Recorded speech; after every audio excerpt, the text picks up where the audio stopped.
Okay, I've had a couple questions about my 3D background and how I set up the canister filter to work with it. And so I thought I'd just do a quick video as that's a little easier than typing it all out with pictures.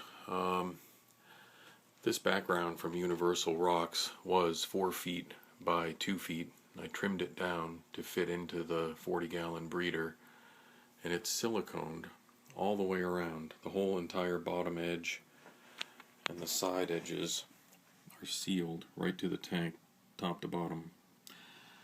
That way, the water volume in front of the background is separate from the water volume in the back. And my filter output comes up here, and then that hose comes out this hole that I drilled here. And what that'll do is push water out up against the glass, and in theory that'll agitate the surface a bit and force water down and then head it off out in that direction. And on the other side, I drilled an 1.5-inch hole here and siliconed some plastic grating behind it.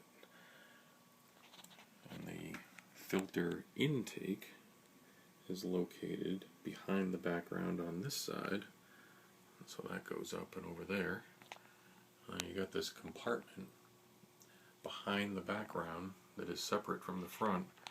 And so that's where I'll put my thermometer sensor, and I'll put the heater in here next to the intake.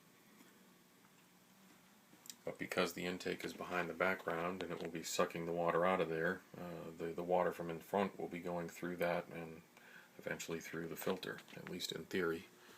That's the plan.